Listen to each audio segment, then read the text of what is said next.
All right. Hi, everyone. Thank you for waiting. We're just waiting for some more people to come in, but I want to welcome everyone. My name is Rachel Parent, and I am pleased to be your host for today's much anticipated Eco Fair film panel.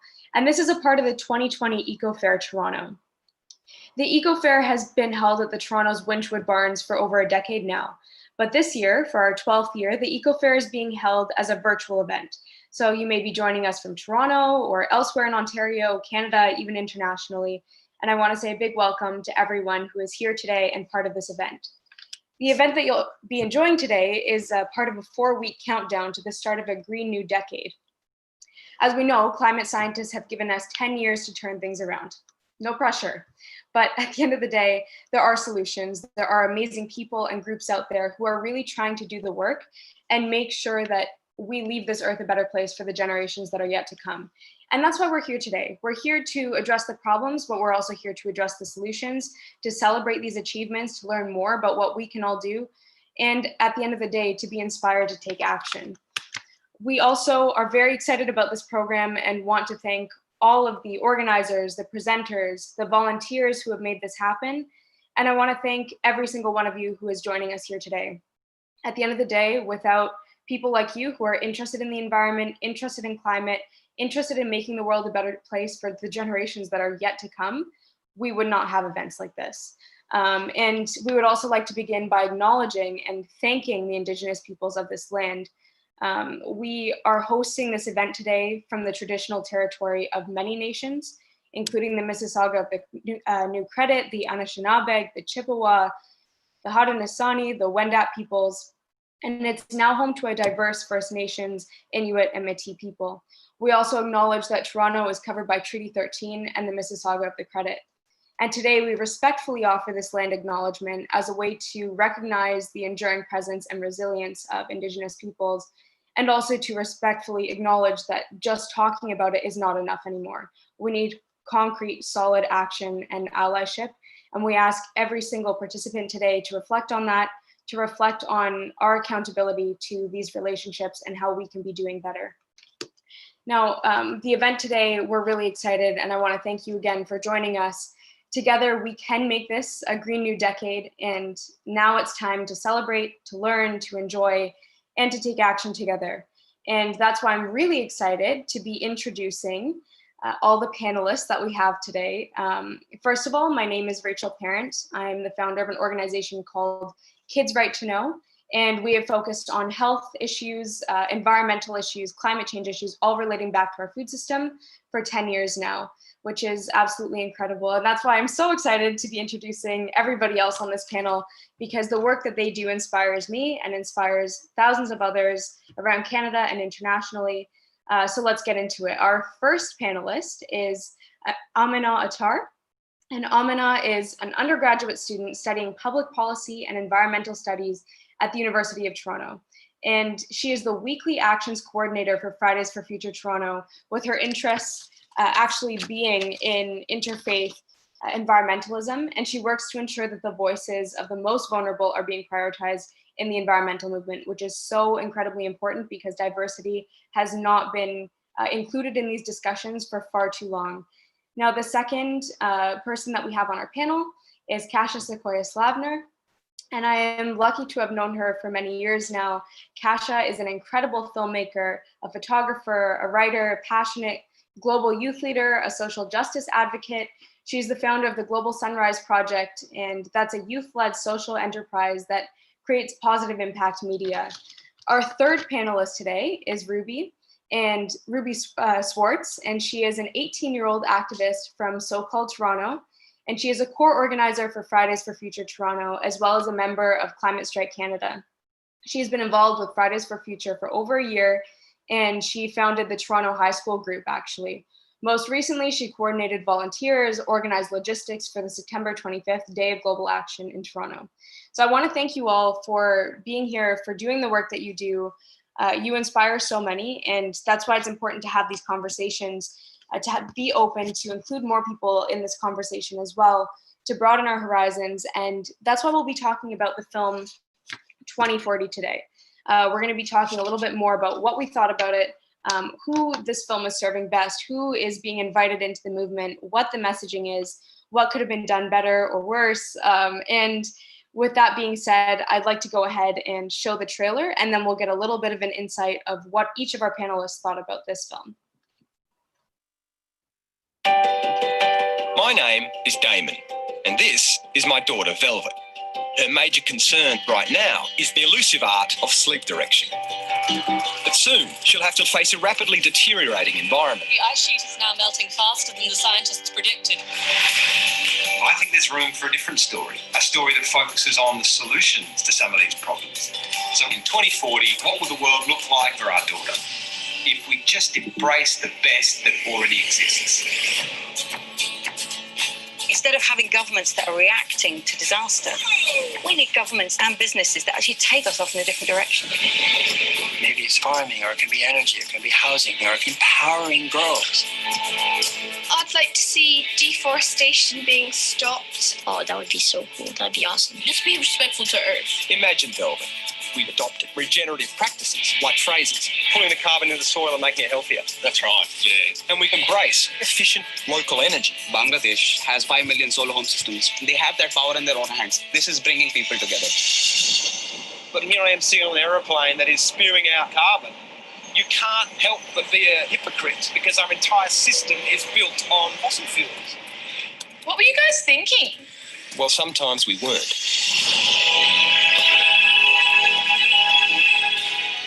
The power of innovation, imagination, and creativity is within all people. People want to be working on something that they can see is actually helping to regenerate the world. Everywhere you look, you will see incredible reasons for hope. You could feed 10 billion people with the protein from marine permaculture alone. Wow. Not only are there so many people who want to take part in telling a new story, we have everything we need right now to make it happen. What's your 2040?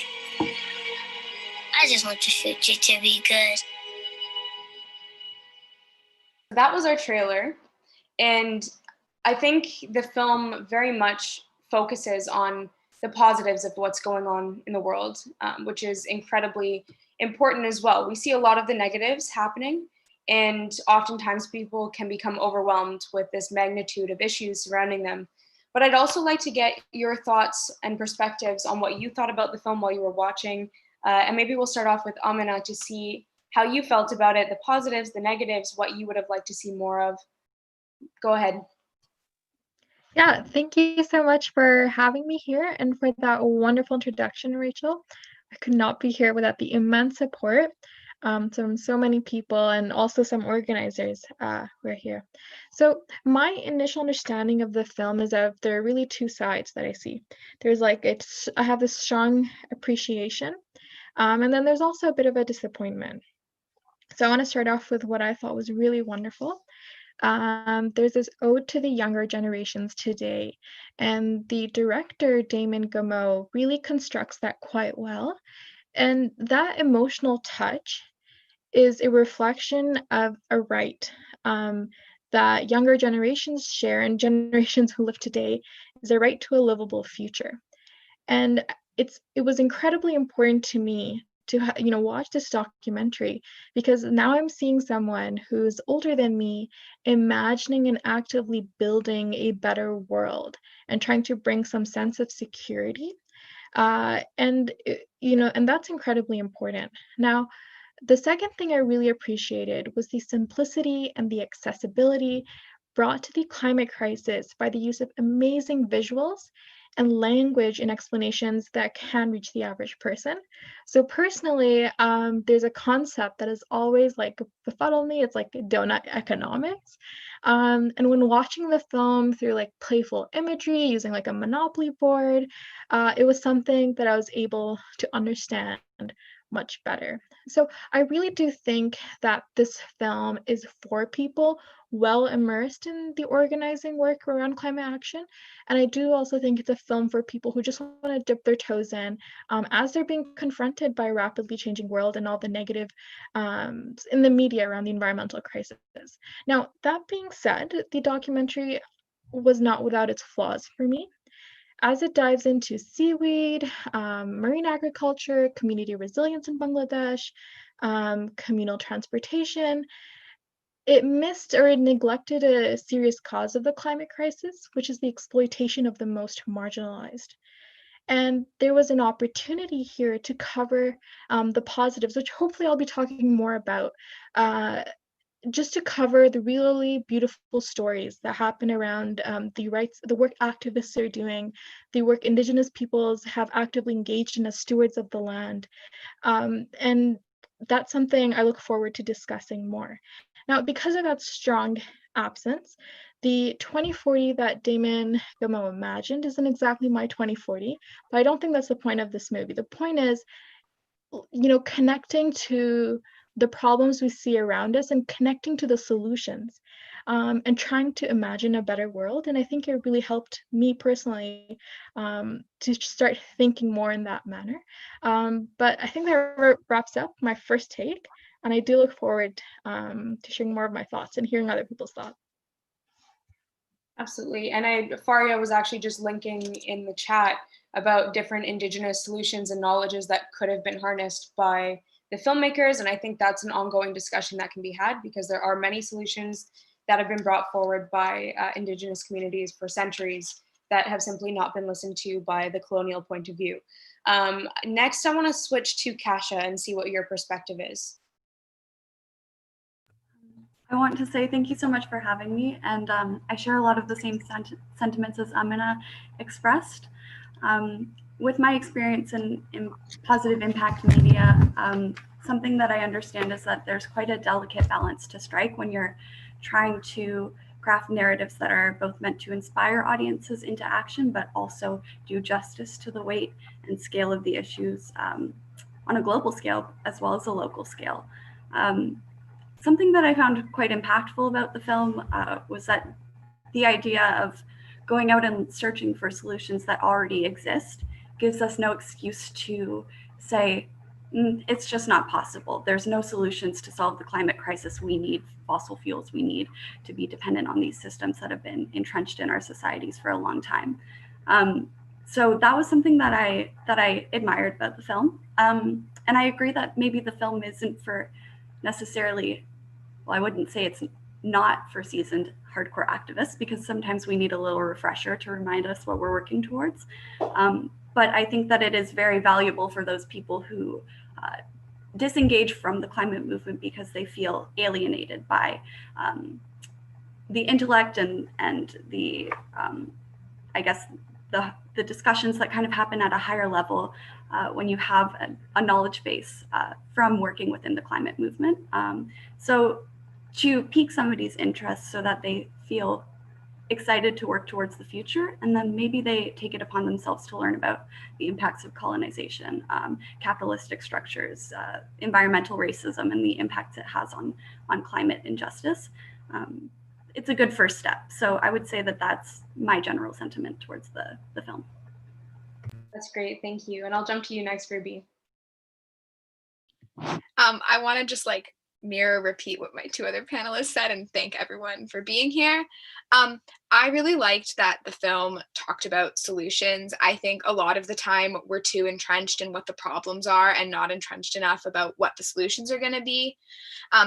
There was one line after the director had been talking to the farmers and the agriculture, where he said I guess the people in agriculture, where he said something like, for once, we're turning problems into solutions instead of just looking at, methane. And I know cows are a huge producer of greenhouse gases. And so instead of just looking at that as a problem, we can look at it as a vessel for a solution, which I think was a really powerful quote. And that's sort of been in my head since I watched it.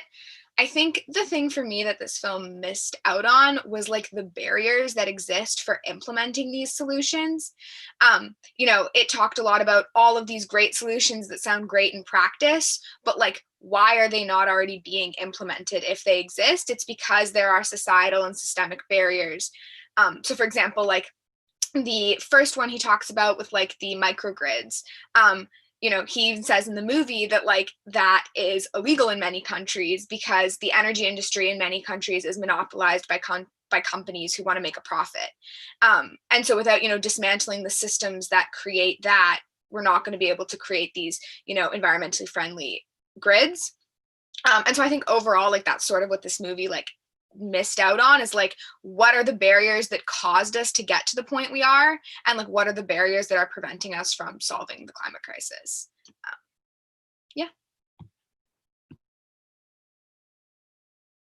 Muted, sorry about that.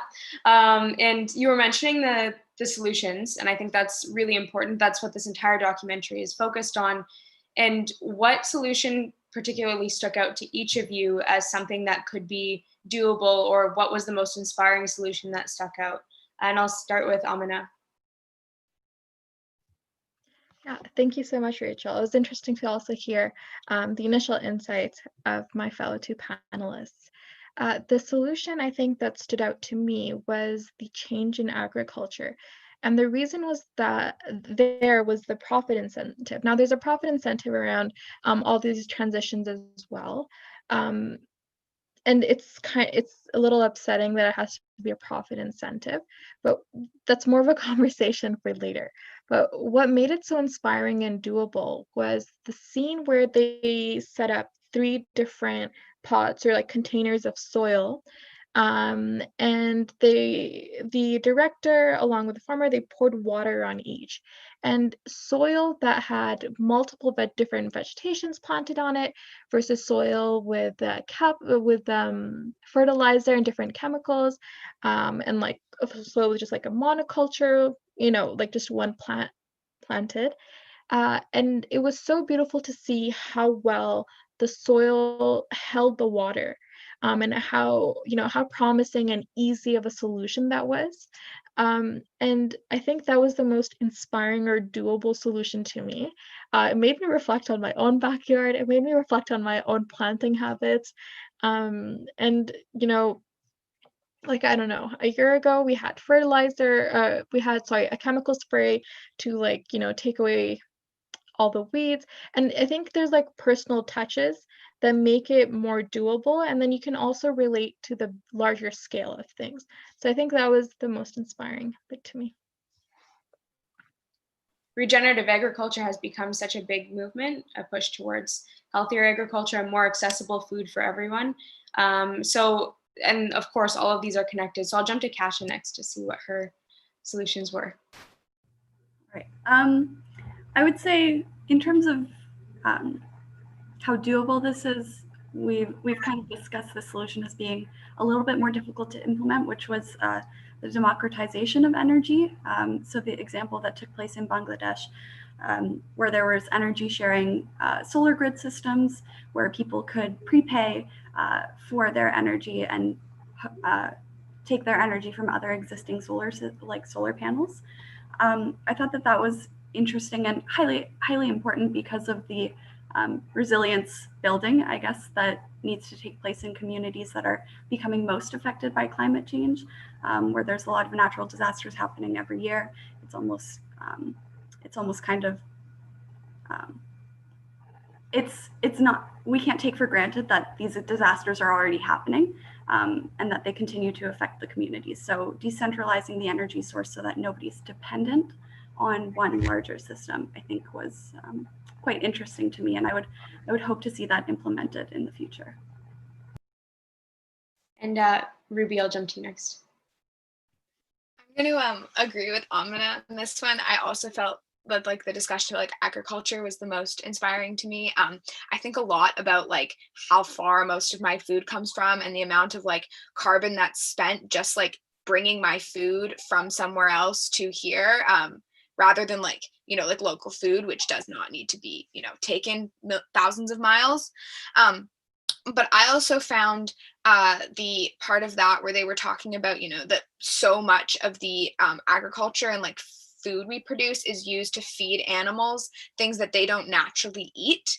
I find that that's like really, I guess it really struck me as like something that, it makes no sense. We're like wasting resources to produce all of this food to feed all of these animals that we just don't need to eat. And I found that like very inspiring, and I guess also really realistic as something like everybody can change their diet.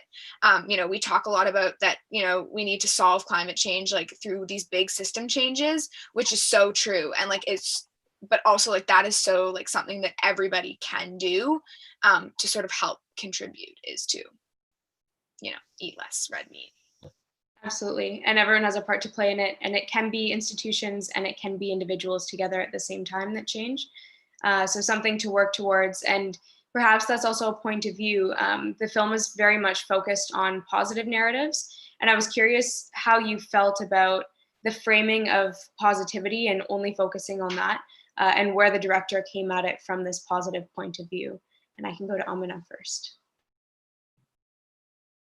Yeah, for sure.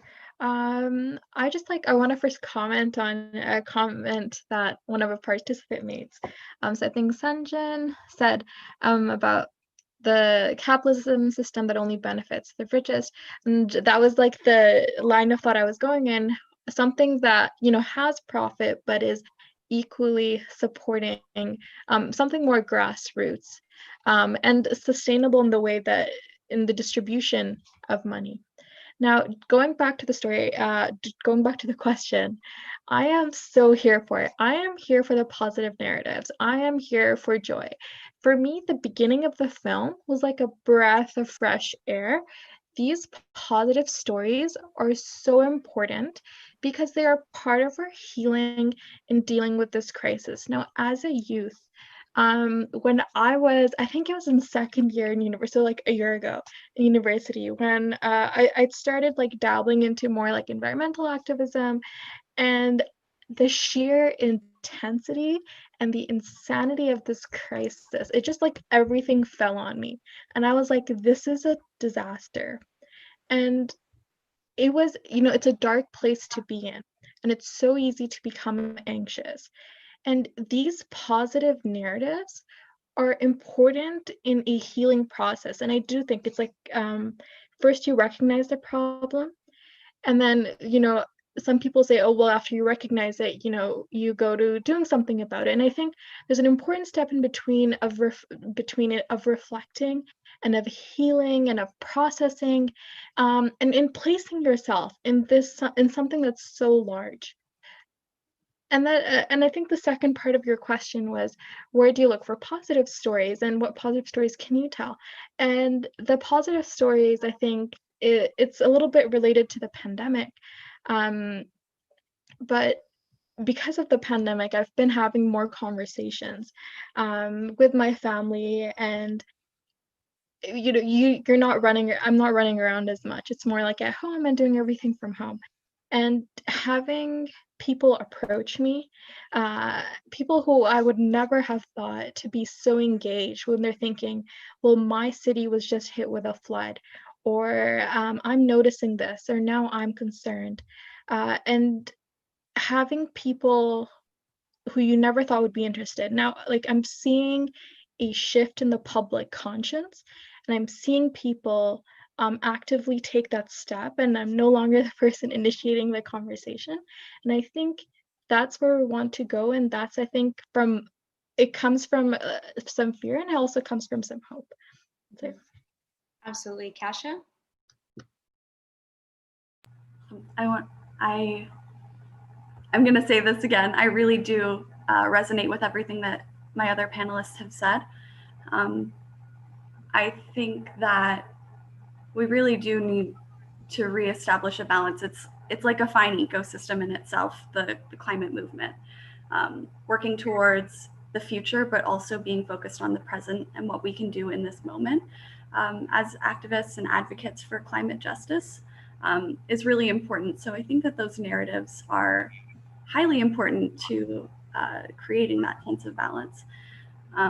Something that I really did admire about the film was the incorporation of children's voices, because they're our present as much as they are our future. And, you know, we are going to be seeing the effects of climate change in our lifetime as youth, maybe people in our late teens, early 20s, but they might not have a world to look forward to. And that concept is kind of daunting in itself. So to hear them become passionate about the world that they want to create alongside the adults who are hopefully working in allyship to make that world possible was really important. And so as much as there's a need for balance, I think that a positive narrative, an overwhelmingly positive narrative was necessary for this film, for this particular film, because there can be so many films covering each individual little part of the climate crisis, and they can all contribute to this greater picture. So in and of itself, I think that was important. Yeah, absolutely. And Ruby? I sort of have maybe a little bit of a different opinion than my fellow two panelists. I think there's a big difference between being positive and being realistic.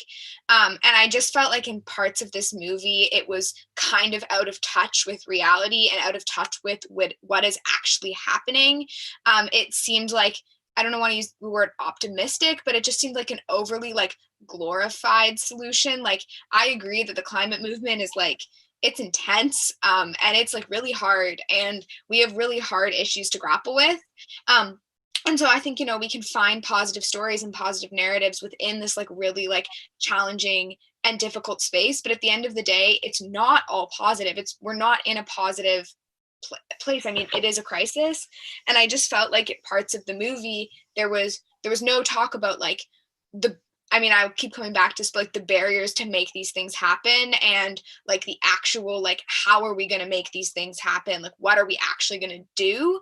And so like, for me, I like that it was a really positive narrative. I just wish it had been, I think, maybe more in touch with what's actually like happening around us, and like the reality of the situation that we're currently in. Yeah, absolutely. And I think it's interesting that you bring up barriers. We're talking about the solutions, and it is really important to bring positivity in, because I think with so much overwhelming negative information that we're receiving all the time, having that breath of fresh air, as you had said before, Aminah, is really important. But I'm curious to know what you think should have been included in the film more. And I think you did talk about barriers and all of that, so maybe we can expand on that a little bit more. And I'll go back to you, Aminah, with that. Sounds good.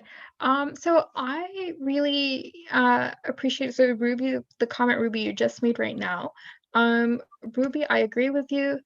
It's towards the beginning of the film, Breath of Fresh Air. Halfway through, I started feeling disconnected from the film, and I started, I was like, why aren't we talking about this? Why aren't we going more into this? And I'll talk about that in a bit. And I felt the sense of, okay, you're throwing all these smiling faces at me, but what more? It's like half sentences, how I'm speaking right now. And I think that one thing that stood out to me was that, or that I would have liked to see more of, was that they had an opportunity to cover stories of Aboriginals and I think Torres Strait Islanders of Australia. They had the opportunity. There were shots so I was reading through the credits, and they had shots of people from Tanzania, film shots of people from Tanzania. And I was like, there's so much opportunity there for a story, for their solutions. This film was largely dominated by white passing or white presenting voices and Western experiences. And whilst recognizing the interview that was done in Bangladesh. And because of that, I think it didn't dive deeply enough. It didn't, there's an Aboriginal man at the end who's playing an instrument, and there was so much opportunity there to sit down with Aboriginal activists, environmental stewards in various parts of so-called Australia who have been taking care or, performing stewardship to the land. and the solutions there. So here's an example. Here's a positive story that could have been told. So it took me 5 minutes. I searched up Tanzania, environment, sustainability, success. And I found this story, and I didn't have time to send it to Faria beforehand, who's very tech for today. So I'll send in the link below. And it's a story of an island.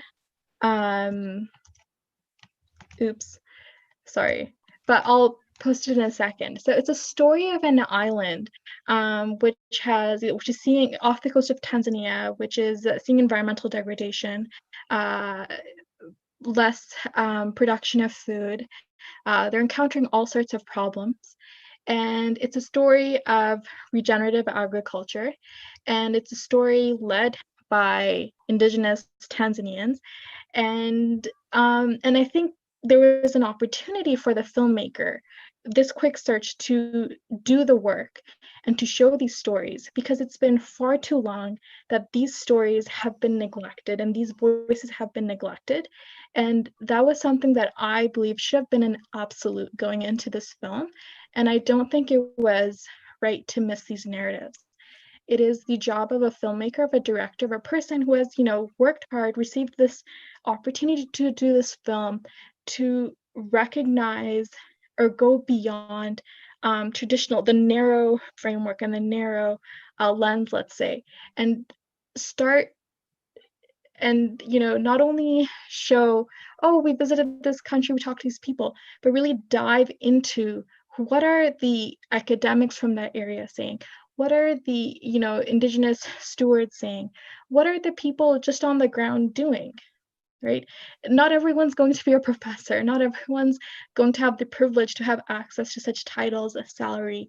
But there's, I think there was an access that was missed, and I wasn't impressed with that. And I think the work, and I think that's what we're panelists are here today for. And I'm also excited to see and what other people thought was missing, and hopefully we can think of the positive solutions. Absolutely. Kasha? I think both Ruby and Aminah, you said it beautifully and so eloquently. I think the one glaring issue that I noticed in the film when I watched it was that lack of Indigenous, Black Indigenous, people of color perspectives, especially in Australia, where there's a large Indigenous community, large Indigenous population, and being stewards of the land. Indigenous sovereignty and Indigenous land rights should be respected and should be at the center of a lot of our environmental advocacy. And a lot of the experts I would have to echo, were cis, white, or white passing people.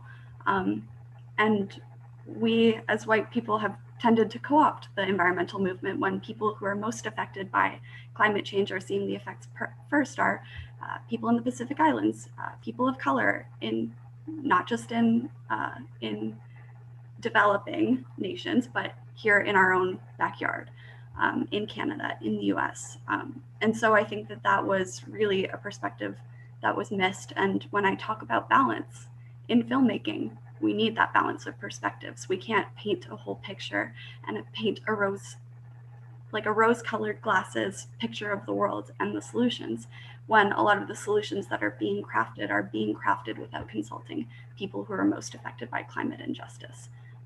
And so that was one thing that I think could have been an opportunity to make a more well-rounded film and a more balanced film.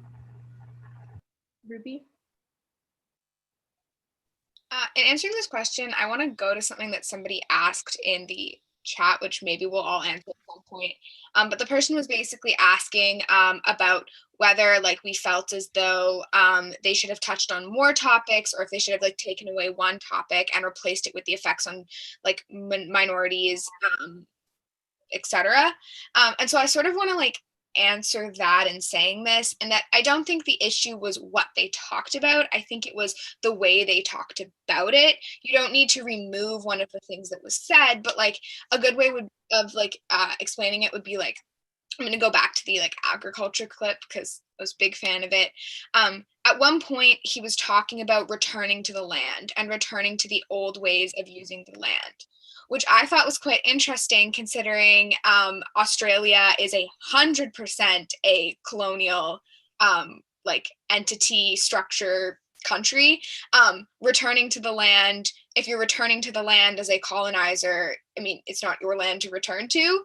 And so I think like that would have, for example, been a really amazing time to like bring in Indigenous voices about the way that like Indigenous people or Aboriginal people in Australia like had been taking care of that land for thousands of years before like colonizers showed up. Because I think like it's important to remember that like a lot of these like extractive industries came from colonizers, and that's just like the reality of the situation. And so like that would have sort of been an example of like the way that you tell these positive stories needed to be different. The way we could talk about this like these like new ways of or old ways of like farming, you could have brought in Indigenous voices into that.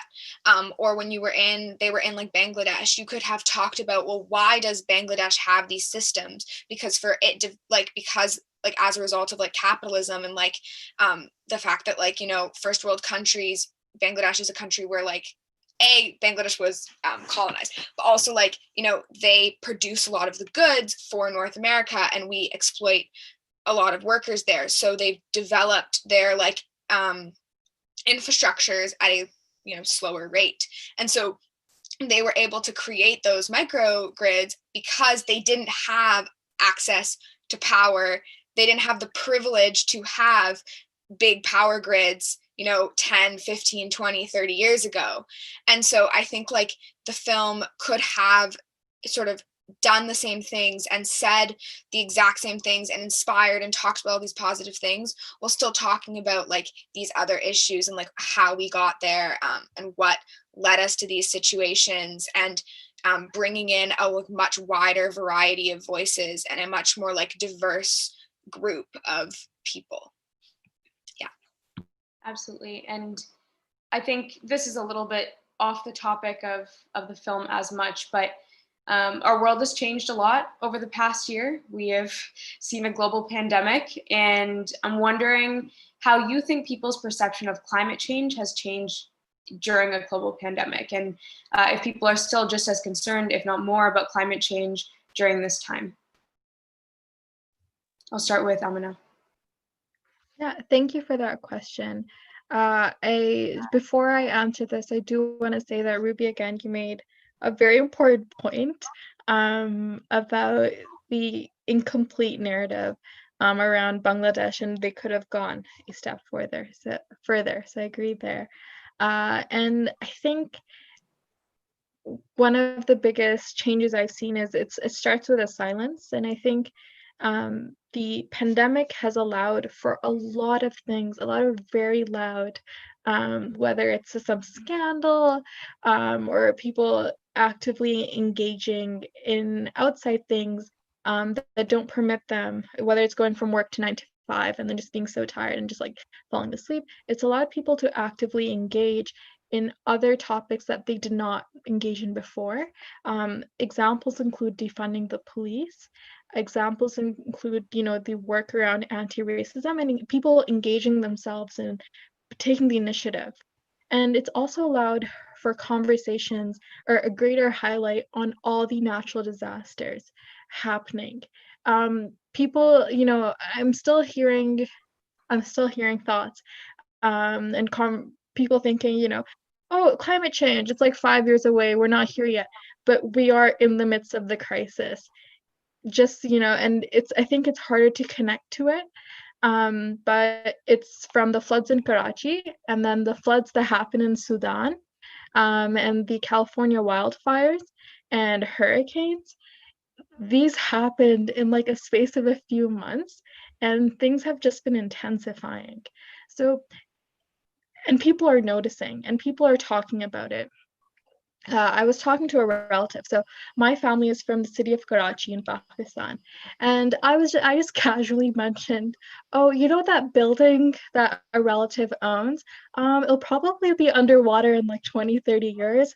So it might be a good idea to sell it. So I just thought it was common knowledge. But after I made that comment, that led to a slew of conversations. It's like, is Karachi, which is a coastal city, is it actually going to be underwater? Are these things actually happening? And I think it's allowed for a silence and things I don't think were necessarily as important, or maybe they were, but it's allowed for these conversations um, around the climate crisis. So I think it's created a greater sense of urgency. Yeah, that wraps it up. I'll pass it off to the next pass. Kasha. Right. I think something that stood out to me throughout this pandemic in a lot of circles that I've been in, I've heard a lot of people saying, you know, this pandemic is, everybody's going through the same thing at once, which, although that is sort of true, we are experiencing something on a global scale in almost every country in the world. It's also amplified to me that it's the crises that we're encountering currently are exacerbated for Indigenous people of color, lower income, people who are, you know, women, just marginalized communities. And I think that people need to take that into account. We're in a global experience, but a lot of people are bearing the brunt and the burden of these crises. And so when we look towards the future, we have to think very carefully about how we want to advance, what is serving us right now as a global community, and what we need to start to consciously leave behind. And that's easier said than done. We have a lot of people who are making profit off of these industries that are so harmful to our climate.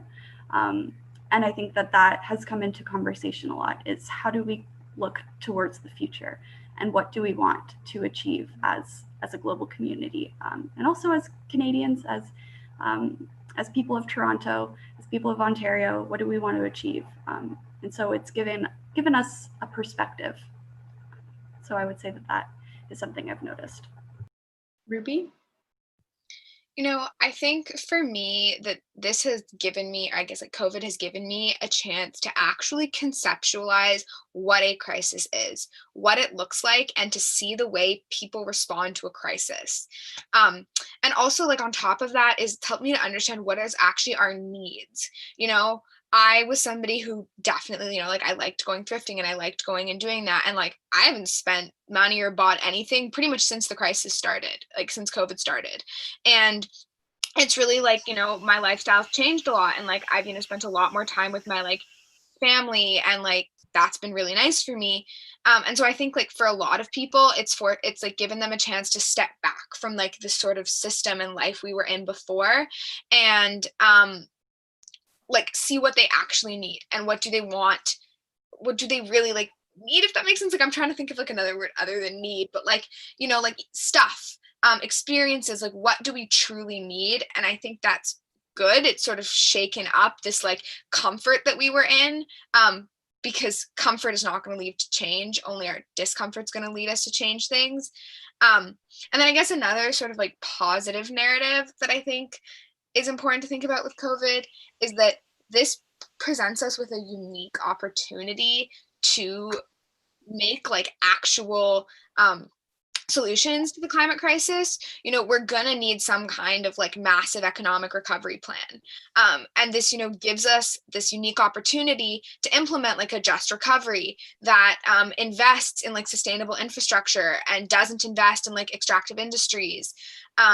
Because we're going to need to invest in infrastructure and things anyway to recover. And so I think like that's like a really positive and important thing to think about. Mm-hmm. And one of the points that Gameau makes in the film is that we need more leadership in order to create change. And I was just curious, I think all of us as youth activists know, but what do you see the role of youth leadership being in this climate crisis going forward? Aminah? Yeah, I think I see where I see the leadership really coming from people who have had enough. From Indigenous peoples, from people of color, um, from youth. But I think I see, so, and I'm seeing the leadership. I get to engage in these circles. I get to talk to some people who are working incredibly hard. And I think one thing that, as we start thinking about the future we want, and as we start thinking about um, getting to these solutions, we need to, before we can get there, a lot of the work has been youth, Indigenous peoples, people of color, actively working to, we're still in that phase where we're trying to get our voices heard. And what I mean by that, so like as a person of color, what I can say is a lot of people, and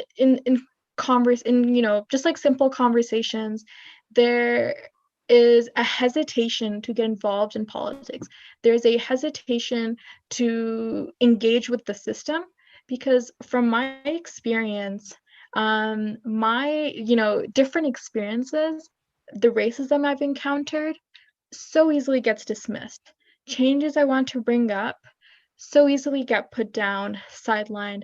So yes, I see this leadership, coming from people who have had enough.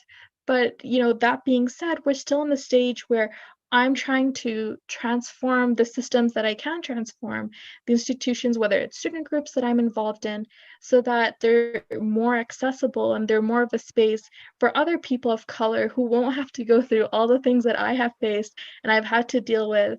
And I think that's the stage we're in, and it's a little upsetting, but the work is being done, and I'm happy that over time I have received more, white allyship support, and that's incredibly important for me to be able to do the work that I've been able to do in bringing more equity and bringing more conversations on accessibility.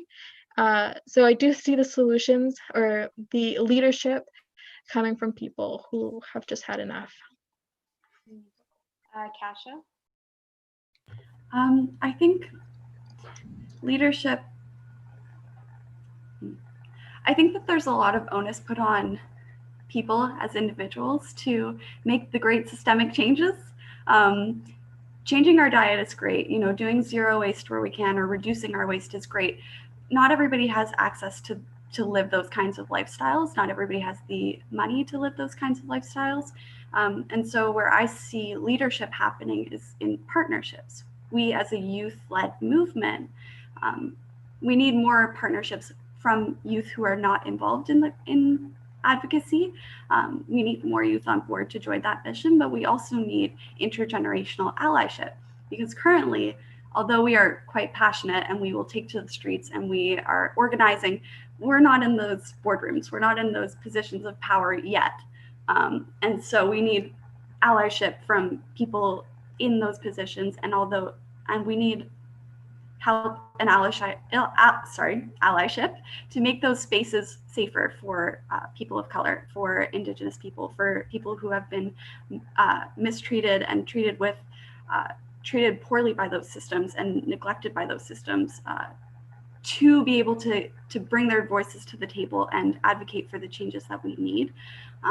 So I see that is how we will get leadership, is through that partnership all around. Ruby? And I'm going to add something on to, I guess, what both of them said.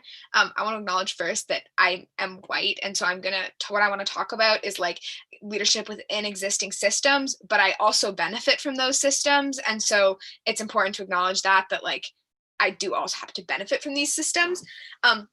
So I personally think that a lot of this leadership has to come from the government. And I think part of the issue is that the government does not represent the people.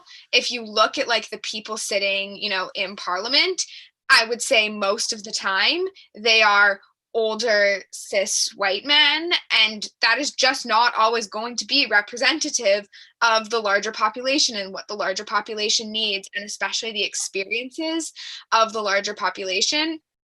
And so I want to like look to what's happening in British Columbia right now, where they're currently having a provincial election. And off the top of my head, I can think of in Squamish, the person running for the Green Party's 15. There's a 21-year-old running in North Vancouver. There's somebody who's like 22 running in Victoria. And so even if, you know, these people don't win and they don't get seats, to me, this is like the beginning of a change in politics, of politics becoming something that's more accessible, of leaders being community members and community activists and being involved and representative and experiencing the same experiences as their constituents do. Because to me, that's where the change is going to come from, when we feel represented by the people representing us, and then and those people feel as though they you know, they need to be accountable to what the people living in their constituents want, or their riding wants. Like then we're going to sort of see that like political change, and like that's where that systemic change needs to come from. Because at the end of the day, like we can only do so much without having the people who can actually make laws and make changes behind us. And change is starting to come. We've seen it around the world now, where governments are sort of somewhat coming around to the idea of climate action. It's not nearly fast enough, but they're starting to have minor conversations. Of course, these conversations have been happening since the 70s, and action hasn't been happening nearly quick enough. But that being said, I want to get into a little bit of what you see as the future. What is your 2040? What does that look like? What is your 2040 if action is taken, if our government commits to climate action, and what would it be if they don't take action soon enough? And I think this would be a good place to sort of incite a little bit of urgency, but also a little bit of hope in terms of what your 2040 would look like in either scenario. I'll start with Aminah. Yeah, thank you for that question. Before I dive too much into this question, I do want to say I really appreciated Kasha's point on that leadership from an individual side is not enough, and how Ruby brought in action from government. My 2040, well, the first thing I'd like to address, I'll be 40 years old.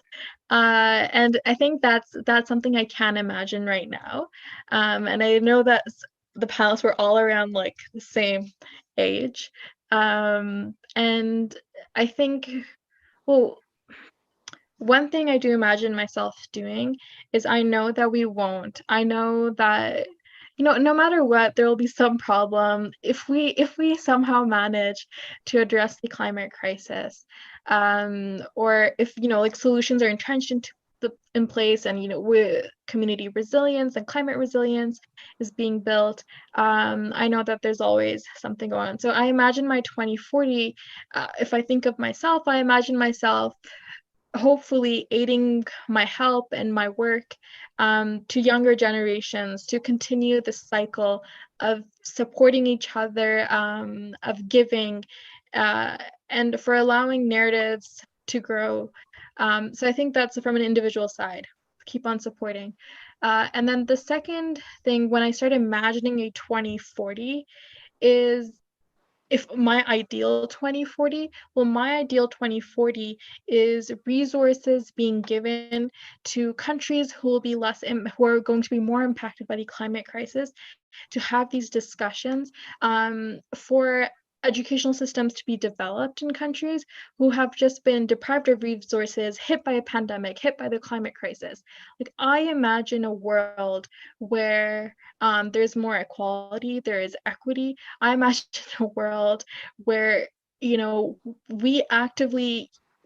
people on different lands actively engage in the histories of the land and in the present histories that impact the Indigenous peoples of the land. I imagine an indigenized Canada.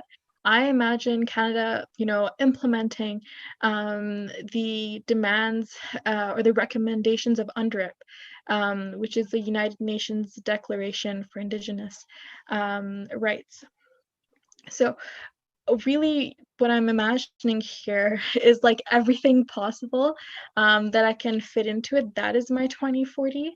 And I imagine a sense of stability. I think that's one of the most important things to me as a youth who, like to be absolutely thrown into the sense of instability has not been a positive thing to go through. So I hope that by the time it's 2040, there'll be a greater sense of stability, not just for me coming, living in a developed nation with so much privilege and so many resources, but for people who, didn't have their countries mentioned, except for a written credit at the end. So I'm referring to Tanzania. So I hope that's 2040, I imagine. Kasha? That is a really beautiful picture of 2040. I hope to see that realized as well. Something that I guess specifically focus on in my personal activism has been the intersection between peace and climate, and how one of the largest polluters as an industry is the military. And our global budgets are over $1 trillion spent annually on militaries and militarism. And a lot of that, the science I could get into, and how, hosting nuclear weapons and digging uranium for nuclear weapons is also not only environmentally racist, but it's terrible for our environment and just terrible for our future. I hope to see that system dismantled. We need to defund a lot of the systems that are violent, that are perpetuating environmental racism, that are perpetuating violence in general, because what I hope to see in the future is peace. Peace with our earth, peace with each other, and peace with ourselves.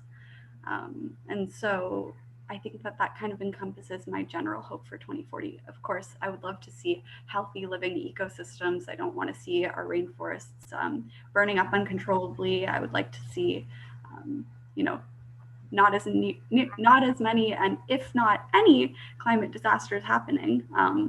And I just would like to see a better world. That's simplistic, but I just want to see a better world for not ourselves, but our future generations as well. Ruby? I'm sitting here in front of a wall of all of my posters from the things I've organized, or like events I've attended, or like, posters I've taken to protests with me. And it makes me think a lot about the way that being involved in climate activism has like influenced my life. For me, there's been a lot of positives. Getting involved gave me a community and best friends ever. And like, it's been really good, but also like existing in a space where I'm constantly thinking about the end of the world and the fact that I might not grow up to be 40 or 30, is really hard. And like, I definitely has had like a major impact on my life in the last year. And so, I hope to one day have kids, and I hope that, my kids don't have to grow up feeling this immense responsibility to prevent all of humanity from dying. I'd love for my kids to be able to be involved in politics and to be able to do activism in 2040. But I hope that activism is them trying to make the world a better place, not them trying to make sure there's a world at all. That would be, something for me. And I guess this is going to expose who I was a little bit as a kid. But when I was little, or I guess younger, I really liked watching Star Trek. And I remember something that Captain Picard in Next Generation says, which is like when in the movie First Contact, and he's talking to someone like from now, and he's 400 years older than us, or 400 years from now, and he talks about how money doesn't exist, and how humans just work for the betterment of like humans as a whole, and like work to like advance humanity. And I would ideally like that to be what my life ends up being, and what 2040 is, a sense of like oneness, that we're all humans, and like that we come together as a community, and that we're working to like make life better for each other, and to make life as good as it can, and to produce art and produce like better life, and to advance our communities. And that would be, I guess, my 2040. Yeah. That's great. Thank you so much for sharing all of your beautiful views for what our world could look like. And it is possible if we all work together. And a part of this panel too, we wanted to make it inclusive and make sure that everyone could voice their questions, ask the right things, make sure that they're having an open discussion. So we've asked people if they wanted to put questions in the chat box, and I have them here. We'll be going through them. So for our panelists, if you'd like to answer the question, feel free to go ahead. Not everyone has to answer every single one of them, but do it on whatever you're feeling comfortable with. And we'll start with our first one here. Would you recommend this film to your friends and family? Whoever's feeling like speaking can go ahead. I can start. When I was watching this documentary, my younger brothers were like on my phone. They were playing like Among Us, which is like a very popular game now. And so there were moments where they would just like zoom into what I was watching and they'd be like, oh, interesting. Why are they talking about the environment and it's on a Monopoly board? Very confused. But they would come in and there would be some statements that would be said that were like, what did they say about seaweed? That's a lot of seaweed. And they're in grade 6 and grade 7, so they're starting to engage more with politics and environment.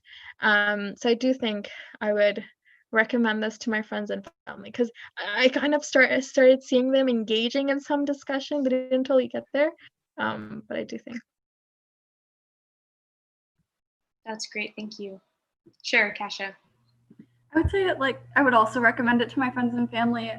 I talked about earlier how maybe this film is better for people who are just starting to learn about the climate crisis, or as a refresher for us activists. My personal family is not all that, aside from myself and my mom, are not all that involved in climate discussions. It's not really on their radar. It's not their focus. And so to get their attention, draw their attention to it, I would highly recommend it to them to hopefully shift their perspective. Yeah.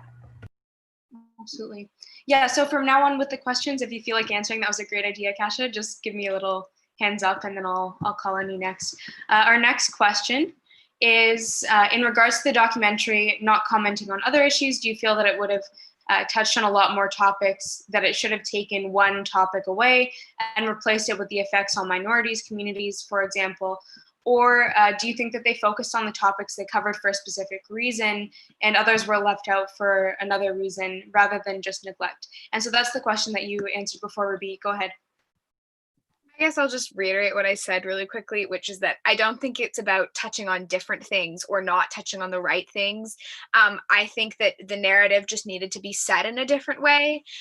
You could totally have had the same really positive message and, communicated all of these same great ideas, but included, brought in more Indigenous voices when you're talking about returning to the land, and, brought in more, talked more about colonialism and the exploitative labor when you were talking about why Bangladesh can have these microgrids and why it's effective there and might not be effective somewhere else. And so yeah, I think that's more of what that is. All right. Was there anyone else you wanted? Kasha, go for it. Sure. Very much echoing what Ruby said. I think that the topics that were chosen in the film were important for a reason. They're not issues that should be disregarded, but the way that we depict the stories should be looked at through an intersectional lens. So it can be, you can apply that to every single environmental issue that you're discussing is environmental racism or the way it disproportionately affects women, or I think that is something that could have been more inclusive. So yeah. Absolutely. So our next question is, how are we going to do this in 20 years? I guess yeah, go ahead. I mean, I just want to point out that 20 years is too long. It's actually, I guess it's almost 2021, so it's actually 9. Our deadline is 2030, which is, I don't know, that comes from the Paris Climate Accords, I think. But overall, the goal is to have net zero emissions by 2030, which seems ridiculous and is super daunting. And honestly, as somebody who spends the majority of their time trying to organize for that. Half the time, I don't even know how we're going to do that. But I think some of the things to think about are like changes in government policy that limits the use of fossil fuels, a just transition away from, like the oil industry and extractive industries. So, stopping, extracting fossil fuels and then investing in training those workers in other industries and in, more sustainable and environmentally friendly industries. Yeah, so that's sort of, I guess, a general idea. Someone else can. Yeah, Aminah, go ahead. I agree with what Ruby said, and I think the sense of urgency is, how are we going to do this in 20 years? I think there's a sense of urgency, but the problem is so large and it's complicated in a way that our policymakers aren't even, diving so deep to really just uncover how complicated the problem is and how all affecting it is. It's hard to put this into words. So what I mean by that is that, I'm reading through the, I think, pan-Canadian, like the recommendations for climate action for Canada. And those recommendations there's not enough research done on the impact of feedback loops and how much it's going to exacerbate and make worse the climate crisis and its impacts on people. A lot of the conversations we're having and a lot of the work on policy and things I'm hearing, everything is so disconnected, and there are a lot of half conversations. What I mean by that is people are recognizing the problem and they're like, oh, we should do something about it, and there's activism around that. But when it comes to solutions, we're seeing this with the pandemic too. It takes a long time to come up with a solution. It takes a long time to do research well. So I think it's a lot of, how are we going to continue doing this? I don't know, for 20 years. I think it's overhauling our system that has led us, and we are just doing things again, but slightly better, which is not how it should be. We should be doing things in a different way and much better. And I think the answer really lies in connecting more fields and more intersectionality. So connecting the health sector, social, housing, transportation, agriculture, racism, different, connecting everything back and applying those connections into the systems that make our legislations and make our policy. Now, who does that really fall on? That falls on where our policymakers, politicians, lobbyists. It should not fall on youth from various parts of Canada or like different parts of the world. It shouldn't really be falling on us, but I think that's what's needed to happen. So that's how we should be, or how we're going to do this. I think that's how we should be addressing this. Absolutely.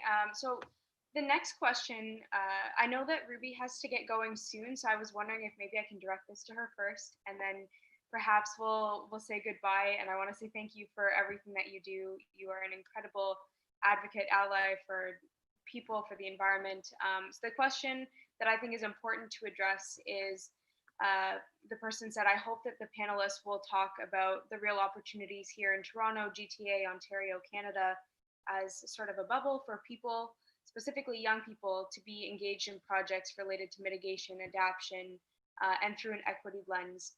So they're wondering more about solutions that people can take, how people can get involved, what people can do on a local scale. I'm gonna start with a bit of a self-promotion plug.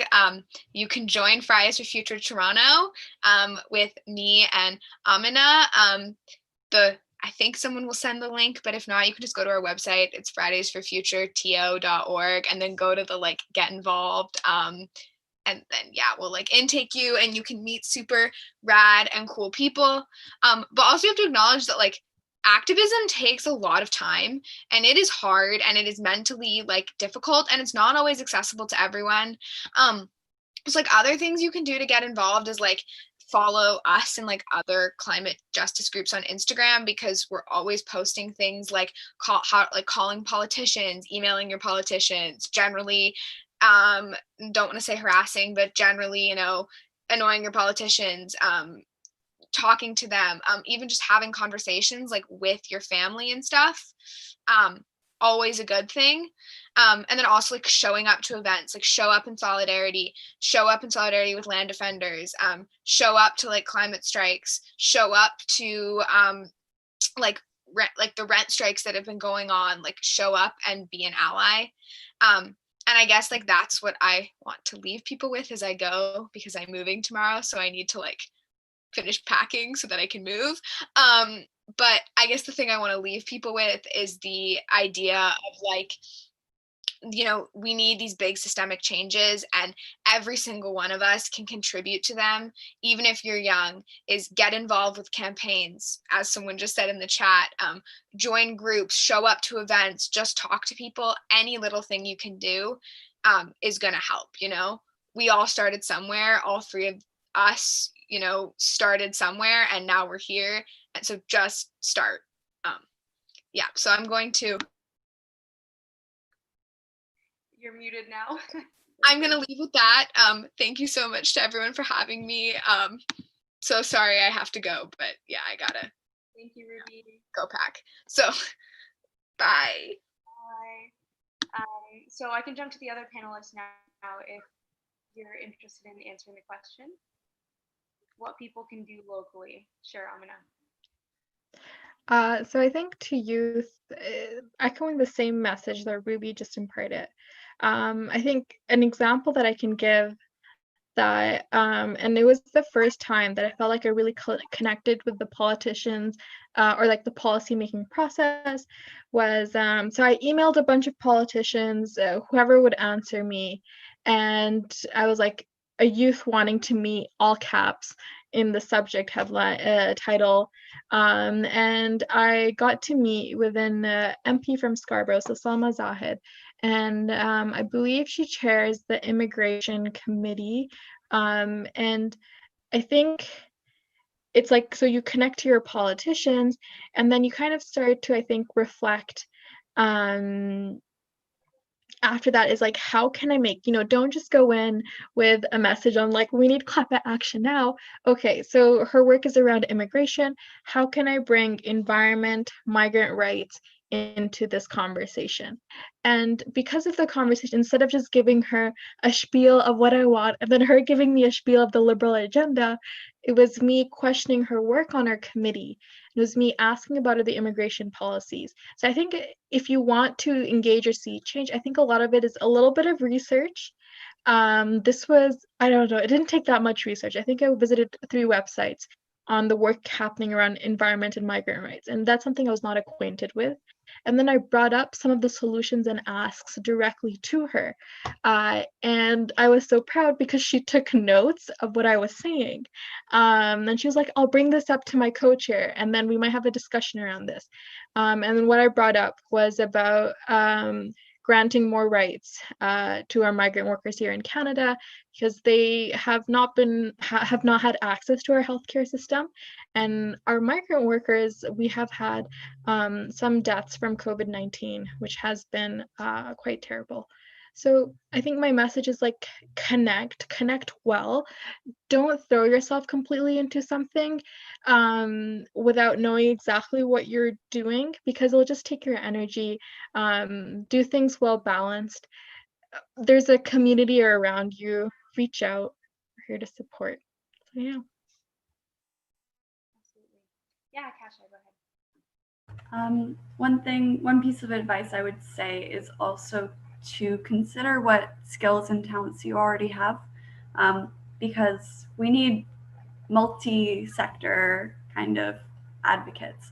Not everybody has to be a community organizer or has to be doing protests to be doing meaningful work, although those are great ways to start, and I think that those are so important.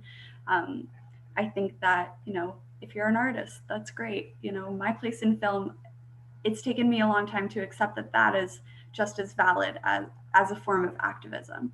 I think that, any sort of career that you're in, you can be an advocate for something that you believe in, and for climate justice. So we need all hands on deck in whatever way you see fit to contribute to the climate justice movement. So that's something that I would offer as a piece of advice. And so the next question people were asking was about political energy. Is it worth it putting your energy and your time into politics? Do you think change happens in politics or in government, or is it better to come at it from the outside perspective of an activist or that type of way? Sure, go ahead. So I think, personally, I don't imagine myself getting really engaged in politics, because every time I hear any party leader speak, it's just a mix of things that are so vague that they don't make sense. And when I speak to people who work with politicians, there are some like positive stories here and there, and I don't know, I just don't feel as inspired. And at the same time, so I'm starting off with a little bit of a negative note, but bear with me. At the same time with activism, I have been in front of Queen's Park so many times, just yelling at the government, climate action now. And I've done a lot of actions, and I've managed to create some sort of community and engage some people, but I still don't feel like change is happening. And I think this pessimism, which is very real, is because of how disconnected it can seem, that we're having these small actions, or we're doing these actions that are taking up a massive part of our life, but in the grand scheme of things seem so small. And that's, I think, where a lot of the negativity comes in. And I think to really address that is that you're never, I don't know, don't imagine yourself as being, this is going to be a biblical Islam, Abrahamic reference of a Messiah, but you're not going to, and for those who don't know, it's Jesus who is a prophet in Islam and Christianity coming back and, changing the world. So you're not, don't romanticize it. This work takes time. Meet with Paul, but put thought into everything you do. Don't take half measures. And I think, so I won't say one is better or one is worse. We've seen activism lead to a lot of good changes. The September 27th organizing, I believe, that happened last year led to Toronto declaring a climate emergency. We've also seen politicians like Bernie Sanders, I'm referring to the US, and AOC, I don't remember how to pronounce Ocasio-Cortez is her last name, work hard to bring a lot of positive changes, like talking about a Green New Deal and how that entered into the mainstream. So we see good work from both ends. I think make sure your individual work is meaningful, and how you find that out, I think, is more of your own journey. But don't get disheartened. Small changes happening. I think we might have to communicate more with each other when someone thinks someone else says change is a part of us or influences us.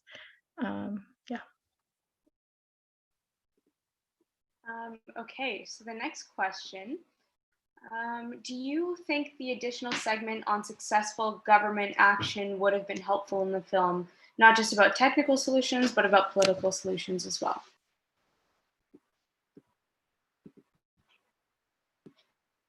If you want to go ahead, go for it. Wait, Kasha, do you want to start? Okay. So do I think adding government? Yeah, I think it would have been very helpful in creating a stronger narrative. We look to our governments, we look to our community leaders for performing these changes and helping mobilize people and helping society and shift. I've referred this to like the public conscious, bringing, if it's either like politicians lobbying us, we look to the government for a lot of things. Even when we are disheartened by our governments, we do look to the government. The government does have a certain amount of control on the way we live, on what is made accessible and what is not made accessible, on the good things that happen and on the bad things that happen due to like systematic problems that the government supports. So I do believe that, you know, I think it would have been very helpful to have the government included, because that would have allowed for us, you know, if that's how, you know, in our education system we've been brought to see like this is how change happens, then it would have been helpful to see those positive examples. Go for it. I'll just briefly add that I think when we talked about the question, where does leadership come from? I think that that was alluded to just very mildly in the film. Like, we need leadership. It's like, we do need political leadership as lawmakers are, you know, helping us, or should be helping us reach our or exceed our 2030 targets. So I think it is very important to consider that we need to look to governments as leaders, or we need them to prove that they're trustworthy as leaders for climate justice. And so that would have been, I think, a very important part to include in the film, especially when we're talking about how are we to reach these goals and how are we to achieve these goals. It's part of the equation. And so it could have been helpful to have that narrative in there to hold governments and leaders accountable. Great. And I have one last question here, sort of a comment and a question from one of the audience members. The People's Climate Change March in 2014, when there was massive climate change parades and marches, was a watershed for the climate change movement. That's when the price of oil and gas started to fall. Just before the march, Rockefeller Foundation, I guess the March at Rockefeller Foundation, said they were going to start divesting from fossil fuel industries. Canada then benefited immensely economically. Now the provinces that have been defending the fossil fuel industry are still looking back and present the biggest obstacles to addressing climate change. How do we overcome the resistance to an effective response on the crisis in Canada? Anyone want to go first? Go for it.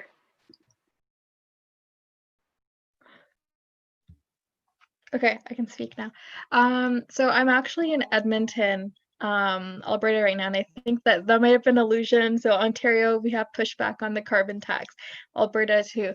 And I have friends who work in the oil industry, and I have friends who hold as critical they are of the, you know, use of the UCP, which is the Conservative United Conservative Party, which is the majority right now in the provincial government. As critical they are of the UCP, they're also quite critical of, you know, any sort of a transition. So how do we get there? How do we address this pushback? That, you know, and this pushback will, whenever change happens, when people get some stability, you know, when people have experienced instability, then get some stability, and now we are in the midst of a climate crisis, it's really hard to push the public narrative. And I think it, you know, it all goes back to the conversations we're willing to have as individuals, and how willing are we to listen to each other and talk to each other. I think, so one thing I get personally confronted with a lot is that I get told that, you know, if someone doesn't believe in climate action, they're not a friend worth having. If someone doesn't share the same values as you, they're not a person worth being around anymore. This, you know, this crisis is so catastrophic that how can someone say no to this? I think, first off, as human beings, it's so hard to communicate exactly what you're thinking. As long as that person is respectful, you know, you can still hold a friendship as long as you're supportive and respectful of each other. And I think you know, to address the question, a lot of the push in the public conscience and the public narrative that whether we need here, where I'm hailing from today, so in Edmonton, is in having these open conversations. And I just want to reference to where an open conversation is not happening. It's not happening in Nova Scotia right now with the Mi'kmaq First Nations people.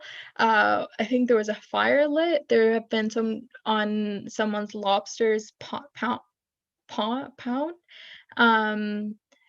And that's an example of where, well, that's just a horrific, I would say that's a form of like terrorism on a group of people, you know, like in a violation of a treaty, and it's atrocious. But I think that really goes to show when one side is not willing to meet. So I'm not too sure how we will address the racism. I'm not too sure how we'll address people who are very staunchly in their opinions, but I think that there are enough people in the middle who are always going back and forth to have these conversations. And I see, yeah, please don't underestimate the power of your youthful energy. I do believe that a lot of these youth, sorry, it just inspired me. It's not exactly about your comment, but a little bit. A lot of the youth that I graduated from high school with, who grew up with these conservative parents, and I grew up, you know, my social studies classroom was definitely a little bit conservative, or less towards environmental action. I definitely believe that, you know, the people I've engaged with, the people who I've studied with, the people who I've grown up with, there's so many people in the middle. There are so many people who are seeing this. I think there are enough youth, there are enough people who are being confronted by this. If we start having these open public conversations and open safe spaces for people to say what they think or talk about the instability they've gone through, the oil industry has been quite unstable. I remember in grade 10 constantly hearing about friends who had their parents laid off, and there were rounds of people being laid off. And it was frightening to quite a lot of people. So I think really we need to create open, safe spaces for each other, whether it's on a Facebook global news comment section where you can see some people just like ranting without reading the article, or if it's in person.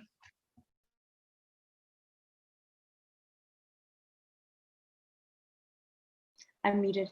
We actually had one last question for those who are willing to answer, and then we will wrap this up, I promise. The last question was, do panel members find that more female youth are willing to lead the climate conversation, or non-binary youth versus male youth? And what can we do to be more inclusive of different genders and allow more people to be involved?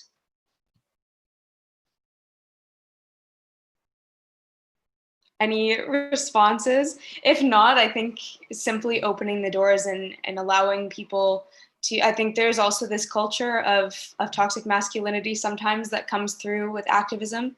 And so perhaps you can talk a little bit more about that and how that doesn't necessarily allow others to feel as included or able to be involved. So I'm sorry, Kasha, I know, because can I ask this question like to your organization that you founded, maybe? What your experience has been around youth? Sure. I mean, we're a very, very small organization. Usually we find that our volunteers are female. And I don't love to make generalizations about speculating why more females are inclined to take up this kind of work or this kind of activism. But I think if I think about it and reflect upon it, to me, it seems like maybe a lack of like privilege. I think if you think about the ways that systemic injustices are disproportionately affecting women or women of color or women with disabilities, I think that we're seeing the effects maybe first. And so maybe that kind of threat has called us to take on a greater leadership role. I would also say that could be completely incorrect, because I know a lot of men who care and a lot of men who are taking on leadership roles in an equitable way and leaving spaces for women to speak up and to amplify their voices, or using their privilege to leverage their voices. So I really don't have a clear-cut answer. I think that it's a great question, and I think it's also okay to say that I don't know how we can bridge that divide at the moment, but I'm looking for ways. And I think that youth caring is a really important start. It's just seeing that other youth are out there, regardless of your gender identity. I hope that answers the question somewhat. Absolutely. So that wraps up our panel today, and I want to thank you both, and Ruby, who was left already, for all of your amazing work, because without young people like yourselves, change would not happen. So I'm very inspired by you. I think everybody that has been watching today is leaving inspired, leaving with solutions, feeling that there is something that we can all do collectively. And on behalf of EcoFair, Climate Fast, our kids, for our kids, Fridays for Future, Green Neighbors Network, I'd like to thank, again, all the event organizers, the presenters, behind the scenes volunteers that have made this afternoon's event such an incredible success. And thank you to all the participants. Again, without people who care like yourselves, events like this would not happen and change would not happen. Coming up, one of the Climate Fast featured programs is Kitchen Table Climate Conversations. And that is an education and outreach program which everyone can be a part of here. So learn more about those conversations tomorrow. That's happening Sunday, October 18th at 2 p.m. in Cut Your Carbon Workshop. You can also follow Fridays for Future on their Facebook page, on their website, and their website has a volunteer form for those who are looking to get involved with Fridays for Future. For Our Kids offers ways for parents to get involved in building a climate-safe world for the future going forward. And the Green Neighbors Network is also a partner of this film panel and for all the EcoFair events. And Green Neighbor Network is a grassroots network of small local groups in wards or different neighborhoods around the GTA working towards local green initiatives. So this is a really great way to get involved in a local capacity in your neighborhood and find out what you can do with people around you. And to find out more about this, you are welcome to go to their website, which is greenneighbornetwork.ca, which will be in the chat, and all people are welcome to join. We'd also love to have your feedback on tonight's event. So please take a moment. I will also do the same to share your thoughts. And there will be a link in the chat section where everybody can fill out this EcoFair survey. So everyone from the audience, presenters, volunteers is welcome to fill out this survey. Please be sure to visit the EcoFair Toronto website to explore other exciting workshops. This is a longer event and there's so many more opportunities coming up for you to be involved in workshops, to hear from different panelists, to see different films, other webinars. So please make sure to check out the schedule. There's also eco tours, which are happening across neighborhoods in Toronto and in the GTA. And there's an exhibitor showcase highlighting 40 sustainable businesses and organizations, as well as checking out the family-friendly interactive activities in the Fun and Games tab. So there's tons of opportunities for you to get involved, for you to learn more over these next few days, to be able to connect and network with people. So to find out more about this event, about the events coming up, please visit ecofairtoronto.org and get involved.